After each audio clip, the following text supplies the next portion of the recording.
down the back straightaway.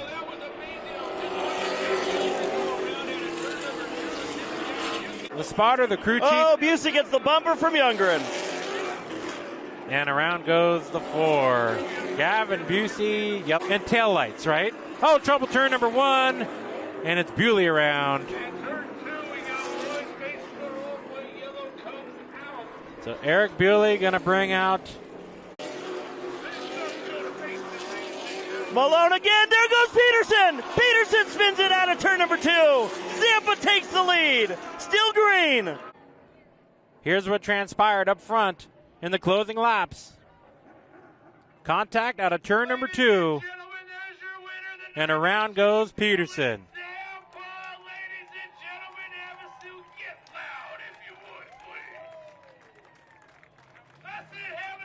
And it was just the battle of the bumpers here in Havasu.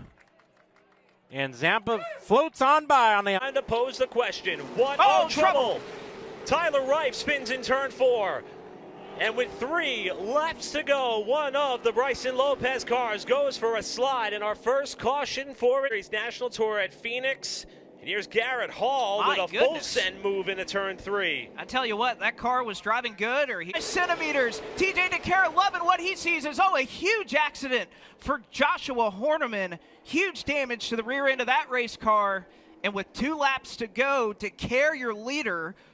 But the caution flag will display as the Corvette for Joshua Horniman. Looks like a mangled wreck going into, I believe that's going into turn number 3. You see the window net is down for Joshua Horniman. We were talking earlier as he yielded to the leaders about his veteran prowess, even at a young age. He was running 11th at the time unofficially. We saw all the rooting and gouging that was going on towards the front of the pack.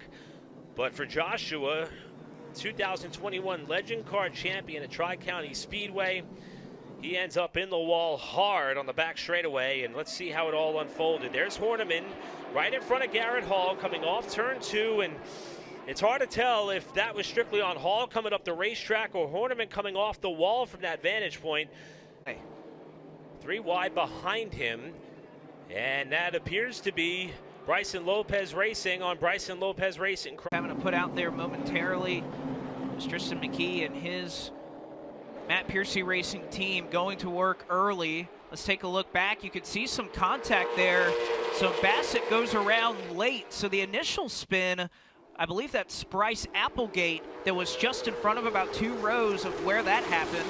We'll get another shot here with our turn 3 camera. And yes, that's just a reaction to what was happening ahead of them. Zone back underway, and a misshift at the front of the field. McCarty gets into the back of Bowman. Minnie Tyrell is spun. Ryan Millington is missing the bodywork on the left rear quarter panel as a misshift at the front of the field piles in a number of cars. Connor Jones involved as well. Jones looked like he went straight up to the outside wall, and by the time he bounced off of the end of the dog leg here on the front stretch, it was into the left rear quarter panel of Minnie Tyrell, who had a career year in 2024 and is now really torn up, as is that of one of our winners last season. And Blake, I think the problem started on the front row with the 71 of Jake Bowman. 2 years in a row for Bobby McCarty, who was caught behind. You can remember Brent Cruz last year was running so well in that race. He was up front, and you could see 3rd down to 4th, and a little bit of a stack up. If anything, McCarty did a tremendous job trying to slow down. So did Millington, but you could see just not enough time to react. You can see the hands working in there for Bowman, and yeah, Connor Jones nowhere to go. You can see Caden Quapple piling in a couple of cars trying to avoid the outside retaining wall. And my goodness, Minnie Tyrell, one of the caution flag will be displayed. A wreck in turn number 2. It looks like Tristan McKee and Landon Huffman together at the end of this one in turn 2. And Huffman's car, who last year was able to light the fuse and rip rocket his way up towards the front of the field and lead 33 laps in this race a year ago, now back in a second go-around with that of Carroll's Speed Shop, that appears to have found where... Oh, trouble! Donovan Strauss is around in turn 4, and the Liberty in a Can machine goes for a spill. It looks like it's no worse for the wear, but going to lose some track position as the caution flag is out for one of the Cars Tour Rookie of the Year contenders for Hettinger Racing. Let's take a look at what happened. This is going down into turn 3, and he may have had a little bit of help. The car immediately behind. Is that Laney Bice potential? Again, they had to put a drape to basically run as a rear windshield for the end of this race. And that number 15 car is now he's going to have to avoid Mason Diaz, who spins around, and Bryce Applegate plows right into him. Diaz got turned in the battle for just outside of the top 10. I believe he may have been tagged by Carson Hayslip. And as McCaskill went up to the wall to avoid the spinning car of Diaz, Bryce Applegate came in there with a full head of steam. And Applegate in his return to the series, watching his race unfold prematurely. Here it is going down into 1. Contact with Carson Hayslip in the 0-8. Diaz slides. Applegate hits Pierce and then hits Mason Diaz as well. So it looks like there might be fluid on the track. 24 on fire just for a few seconds. So, yeah, something going wrong for the 24 of Scott Sanchez. Big troubles there. It was Kel Kanke in the 33 who spun out, and it was Dan Holtz pleading for in the grandstands of the bullring. I'd say this is a great opportunity if you want to go get some concessions, as we're going to have an early break here. Laps to go. Kind of see the tail end of it here, and a lot of the madness. That was Getz who went up the track after getting in the fluid. Kanke, and then here's Holtz just on a hope and a prayer. Out of turn number 4, Plybon up and over the 14. And we've got multiple cars caught up in this. Well, it worked for Dan Holtz the last time, but not this time. Dan Holtz on the front straightaway, his front end all torn up. The 14 of Klein, he's got left front damage. Plybon's car's probably pretty messed up. Red. And big airborne for the 55 of Plybon. And a lot of the cars caught up in this in the back, just nowhere to go. And now a better tale of the story. So going into turn number 3, 55 and 14, Klein underneath the 55 of Plybon. John Moore squeezing by on the outside, and everybody else getting involved. Ollie Clark sneaking by on the outside. Yeah, Holtz got all that front end damage. He drives into the back of Herzog in this incident. Kel Kanke should have been in the wreck, but he missed it. Talk about should have been in the wreck. John Moore squeezed by. I mean, I don't even know if he played with inches in that incident. But so many good cars stuck mid-pack getting caught up in this one. Austin Herzog, Dan Holtz. Also Holly Clark with the incredible move to making a move on John Moore. John Moore, I don't know what's going on into turn 1. Ooh, and Klein could not keep it off the wall. A couple cars going for a spin. Dennis Rock spun it to the infield, as did the 80 of Andre Prescott. No contact for them. But the 14 of Chris Klein, it was one of those that looked weird. I don't know if it was a... Okay. So look to the right of your screen. We're watching Kanke and Cooper, but there's the start of the issue, and it's going to end right now. And the 14 of Klein locking up the brakes, but could not keep it off the outside wall in turn number 1, and will end the night.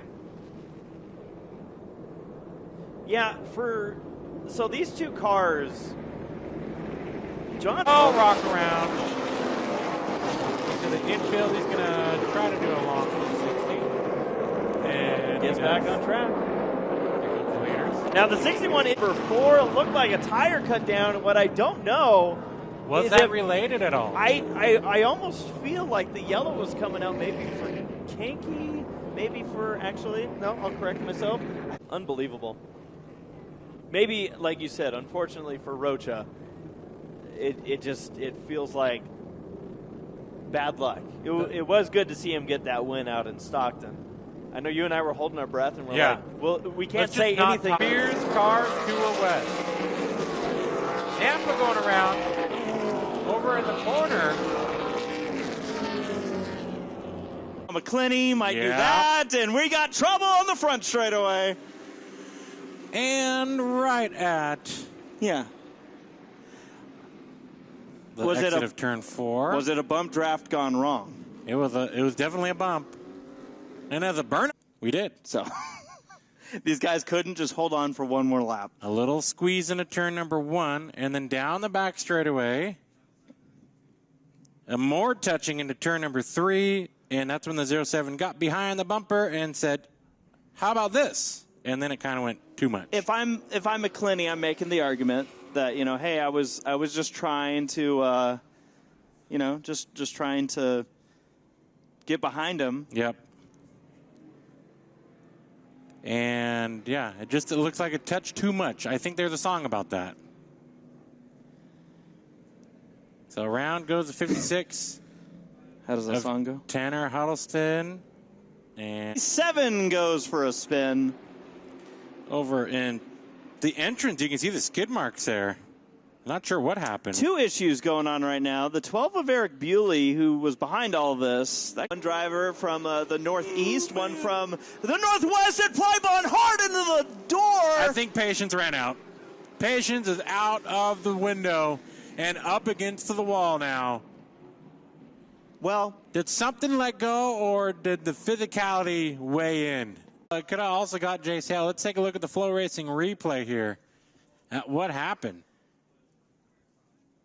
So they were leaning for laps, and finally, cars don't typically get loose. He was side drafting. You think that was a side draft? It was a side draft gone wrong. Well, maybe the 25 turned on a magnet. But look, these cars were aggressively racing for that second spot for laps and laps and laps. But and there was contact. To be fair, there was absolute contact, and something was about to give. It was, but, this goes back. And much the 55 turned. Because, you feel like, looking back on this is a good lesson of like, hey, you're still in it. Nothing was done. Go. Time is starting to run out for some of these drivers. Contact for Herzog. Save it. And just barely taps the inside wall. Herzog does. I'm going to call it safe. He didn't save it, but he kept it off the wall. That is true. And New River, winner of the 88, trying to work his way down below. He's got trouble. Big hit for Carson Hayslip, who pounds the wall in turn 1. A devastating hit in turn number 1 for Carson Hayslip. You can see another car that is parked alongside. That is Laney Bice, as well as some fluid that has leaked out onto the racetrack that Mason Bailey took a slip in. And very quickly, caution is out for the first time here at Wake County Speedway. Carson Hayslip with the window net down. That is good to see. You see the fire there on the right side of the 15. That was just raw fuel from that 15 car trying to get refired in the Logan Clark Racing entry of Holden Haddock. And you see Hayslip now walking over and clearly displeased with Laney Bice after, ironically, both of our starters on the front row from last year's race end up in trouble in turn number 1, as well as Laney Bice in the lead podium performance 03. You can see, I think, with Hayslip, aside from the distress, these are really hard hits. We talked about Donovan Strauss. He hung a throttle into turn number 1. They're still going fast here. As we take another look at it, my goodness. And you can see Mason Bailey, the front end of his car is destroyed. He caught that inside retaining wall in the pit lane. And he hops up on the left rear of Laney Bice. They both go into the wall. And Bailey, I thought he slipped in some fluid, but it turns out it looks like he just kind of, unfortunately, caught the nose at the end of the pit wall. Going to try to second race of 2025. And we got a caution, turn 1 again. This time it's Andrew Grady who has gone around, and the 11 of Buddy Isles Jr. also involved with damage to the front end. That has been the trouble spot all weekend. What happened? Another look, and it looks like contact with another 4 car in Parker Eatman. So Strauss just arriving to down into 1. He gets back into the 15, but they have to avoid Doug Barnes Jr., who spun. Clay Jones involved as he spins off the nose of Donovan Strauss. Doug Barnes Jr., who was running 6th at the time, turned around backwards to draw caution number 4.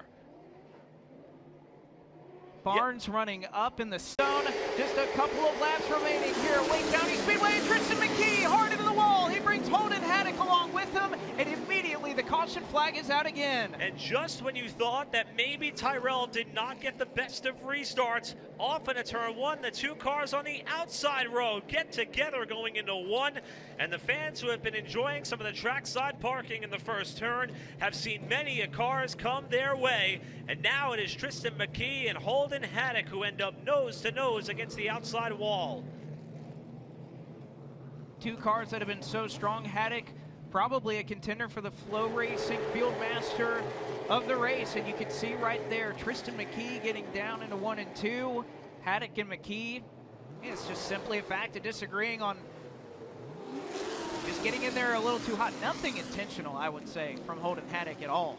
Being that there are 12 to go in this race, and you mentioned Haddock being a driver's line up to protect the spot over Donovan Strauss-Strobel, huffing in the back of Millington, and he spins out of 2nd place.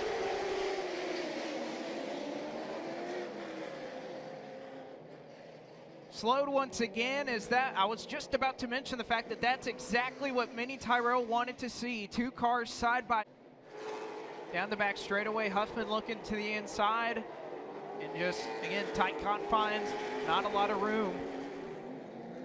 It sends Millington around, and you can see Huffman. You can see those left side tires pretty much lined. Oh, and he's going to spin. He stops in the middle of turn 2, and the yellow flag will be displayed again. And oh my goodness, Minnie Tyrell cannot believe it.